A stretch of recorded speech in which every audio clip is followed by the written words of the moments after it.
Days after music band Kneecap used the prestigious Coachella festival to highlight the Israeli atrocities against Palestinians in Gaza, Ireland President Michael Higgins has lashed out at the rogue regime of war criminal Benjamin Netanyahu.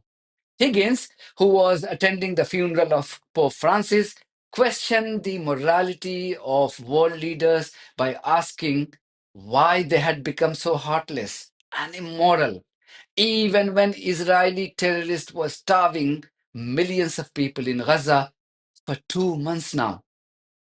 He said, and I quote, "How could any of them remain silent then, if you are in fact actually starving people to death by blocking food, blocking medicines, blocking the basic water itself, the basic necessities of life? Have we become so numb?" I think when you think of Francis' own concept of indifference, that's what he meant. End quote. But he made even more profound comments in the same media interaction. Remember how Israeli terrorists are quick to call anyone who criticizes this rogue regime for their atrocities and war crimes an anti Semite? This is the ploy they use to make you defensive so that no one questions the war crimes committed by the Israeli terrorists. Referring to this established Israeli playbook, Higgins said that this was simply outrageous. And he's so bloody right in his assessment. Watch this clip. Of course, it's very significant not only who is at the event today, but who is missing. And it's also very clear of those who have made outrageous statements that because one, as so many people in Israel now do, oppose the policies of Netanyahu, they really referring to such people as anti-Semitic was an outrage that too many in the world put up with. I think that it should have been taken on from the very, very beginning. Is that if you criticize a prime minister who is directing an army that is in breach of international humanitarian law, many other aspects of international law, if there is no respect for civilian rights in relation to women and children and such a huge proportion and so on. And remember as well also that to be free to criticize that is that the automatic other great lie, which was that because you were expressing those sentiments, you were supporting, for example, a military version of Hamas. It seems only Irish people are left with some morality these days because the so called wider civilized Western world has turned a blind eye to the ongoing atrocities against Palestinians. If anything, they have been a willful participant in those war crimes. 2 million people have been kept without food, water, and medicine for 2 months now by Israeli terrorists. And there is absolutely zero consequence for this war crime. Meanwhile, Israelis have been slaughtering children and babies for fun. I saw a visual today whereby Israelis using the US and UK made weapons had killed a child so brutally that her body was split into two pieces. While one part was lying in one corner of the roof, the lower half was thrown a few meters apart. The photo was so horrific that I couldn't muster the courage to even see it for a few seconds. Imagine these Palestinians are suffering these atrocities firsthand every single second. Even when I speak, many more children or babies would have been slaughtered by these Israeli monsters using the American and UK bombs.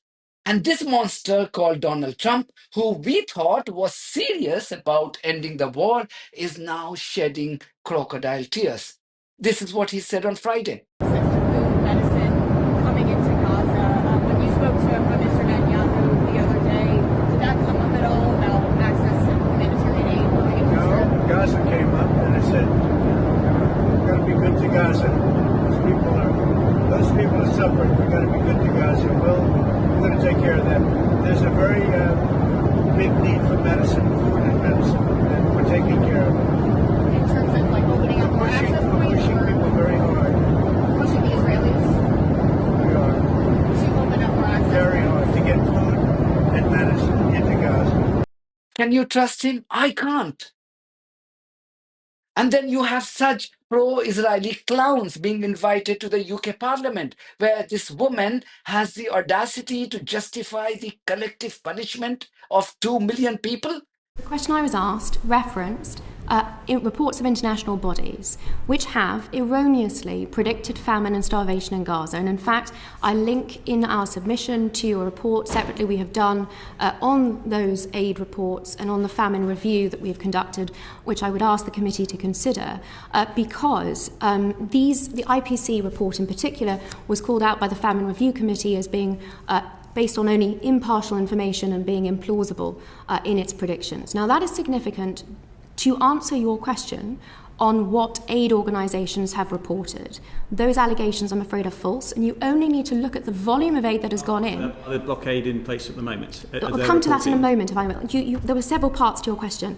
One only has to look at the volume of aid that has gone in, which is publicly available on COGAT statistics on their website, and the subsequent analysis of the calorific content of that aid, which in the 7 months that were analysed, January to July last year, found that over 3,000 calories per person per day had gone into Gaza, which is significantly in excess of NHS guidelines. That is the position before going into the ceasefire.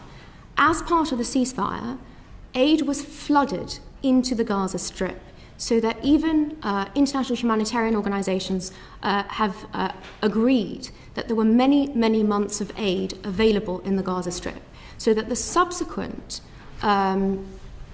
seizure of aid going in as part of an attempt to put pressure on Hamas. Let me be clear. Hamas has been stealing the aid, selling it on the black market, and using those funds to fuel its war machine against Israel. So that is the reason for the aid being turned off, on the basis that the civilian population have sufficient because of the flooding of Gaza with humanitarian aid over the course of the ceasefire. I hope that answers your question. So your position is, despite the UN's reports that over 90% of people in Gaza face food insecurity last week, it's acceptable to conduct this blockade because there was lots of aid delivered in the past. So the UN reports, and that's why it's important that I address them, have been consistently found to be wrong. And I ask you to look at the numbers, the data that has gone in, and the analysis of the calorific content. If there are indeed individuals facing food insecurity in Gaza, then there is a very clear reason for that. This pro-Israeli lawyer should have been given more grief, but she was allowed to push her propaganda. And not to forget another clown, David Lammy, throwing a red carpet welcome to his Israeli counterpart by blocking the request for his arrest. I had done a video on this. You can watch here. Anyway, please, please pray for people in Gaza. They desperately need our prayers. Please pray for them and also those people living in the occupied West Bank. That's the least we can do now. Thank you very much for your support of this platform and our journalism on buymeacoffee.com and Patreon. If you do think that our journalism is worth supporting, then you too should consider becoming part of it. Details are there in the description of this video. In the meantime, if you haven't subscribed to my channel, please do so, because that's one of the many ways you can support independent journalism. God bless you all.